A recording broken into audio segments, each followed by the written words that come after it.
So one of the biggest questions I get is ABL a problem in 2022? The short answer, no, not really. So if that's all you're after, smack a like on this video for getting to the point. Now I wanted to make sure that I basically turned on the lights here in the room to make sure that you guys see, even in a room with lights on, it's not going to be a problem. And I wanted to really drive this home because a lot of people say that, in a room that has no lights, of course, OLED's fantastic, but the moment you turn lights on, it's unusable, and that is not true. And the fact that people are saying that ABL is such a massive problem, I did want to kind of retouch on this topic, or revisit, I should say, this topic in 2022, because there's some things that have changed, namely LG's algorithm. So in short, without wasting too much time, LG basically focuses on small peak highlights. So all of those little tiny catch lights that you're going to see in things like this snake here, or in the electricity, or little tiny windows of peak highlights, that's where LG focuses its highlights on, or its brightness on. Basically anything that should be properly lit, it adjusts for that, giving you true contrast instead of just like the whole screen just being overly brightened for the sake of giving you that wow factor of having a really bright screen like Samsung likes to do. This is intelligent highlight mapping, and it really works here. To prove this, I wanted to use this scene. This is one of the better scenes in Horizon Forbidden West. Now, to be honest with you, my ISO is pretty low here. It's sitting at about 800, because if I ramp it up to the full 1600, the C1 is going to start blowing out pretty badly. That's at 3200 there. But at 1600, it's just going to blow out.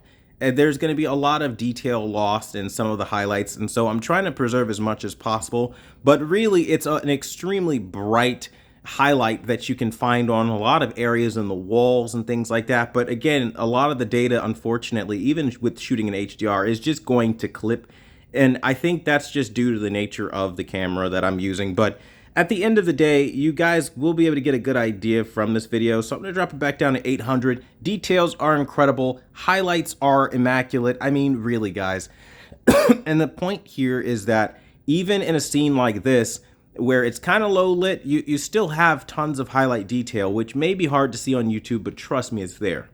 This is probably one of the best scenes to kind of show my point of what I'm talking about. So as this highlight blasts off on the screen here, you're not going to really notice much of a dimming nature. It's only a very slight dimming that happens, and you've really got to be honing in on every little pixel peeping difference. This is a big difference as far as what ABL used to look like on LG OLED displays, and I think, again, it is a very welcome addition that they've gone ahead and fixed a lot of their dimming issues that they've had. I mean, if you look at this now, the highlights in the back are just incredible coming off of that vortex thing. And again, we still have clipping here on the camera. So again, this is an incredibly bright TV, even in a moderately lit room, regularly lit room. I mean, really, it's going to look just fine, and you're going to have a great time with it. Now, again, if you're expecting the brightest TV on planet Earth, then maybe curve those expectations to be something a little bit more realistic. But again, if you're looking for something that, like, when something has highlights, those highlights pop and punch and slap and sting, then this is definitely something that you should know. OLEDs have stepped their game up, and they're no longer the old 2017, 2016 OLEDs that really couldn't do it as well. Take this scene in Miles Morales. This is going to show you a lot more of what I'm talking about. I mean, you see all of the highlight glow, and it is just absolutely delicious seeing all of that like incredible detail. Again, and it really is one of those things that, to be honest, made me fall in love with the C1, just seeing how strong it is. Look at these highlights on the ceiling. Everything pops and punches. You're not running into ABL now that things are getting brighter, and it looks really good. Now, traditionally with OLEDs, you had a compromise that you had to make.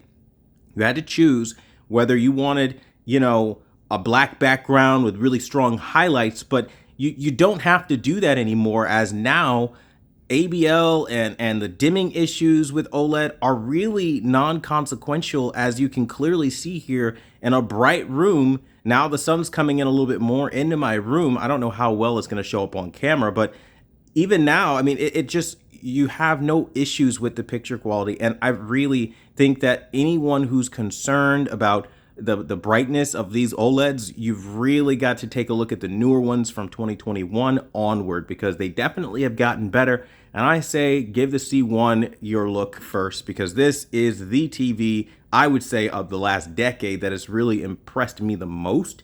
And I think that coming from me, it maybe might mean a little bit more than some of the other people that say everything is awesome all the time.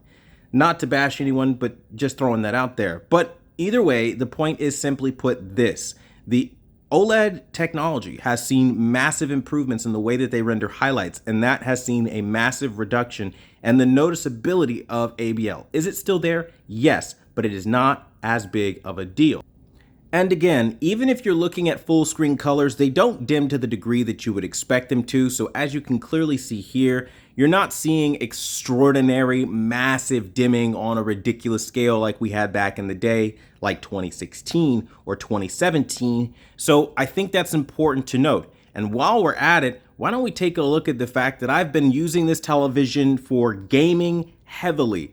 PS5, Xbox Series X, and PC, and I don't have any burn-in after all of the time and all the many hours I've put into a lot of these games here. So not only has ABL been improved, but also OLED burn-in. So if that was one of your follow-up questions, I kid you not, there really is no better time to buy an OLED, because they have improved to the point of really mitigating a lot of the problems that we've had in years prior to that of not, I wouldn't say non-existence, but not nearly as much of an issue as they were when they were first coming out and learning the technology. And this is what I always tell you guys: you never want to be a Gen 1 user of anything, or even a Gen 2, because you ultimately do end up as a beta tester. But again, as you guys are clearly seeing, the brightness is there. I don't have any problems. And to replicate this on your LG C1, make sure you use my OLED burn-in checker. I'll link that video down below so you can see for yourself that the brightness is not a problem, and you don't have this issue on the LG C1 with ABL. But that being said, I did want to clarify that and talk about ABL and burn-in and all these things. And if you found it helpful, smack like on this video and subscribe if you want more content like this. Thanks for watching the #1 brand in honesty, and until the next video, I'll see you guys later.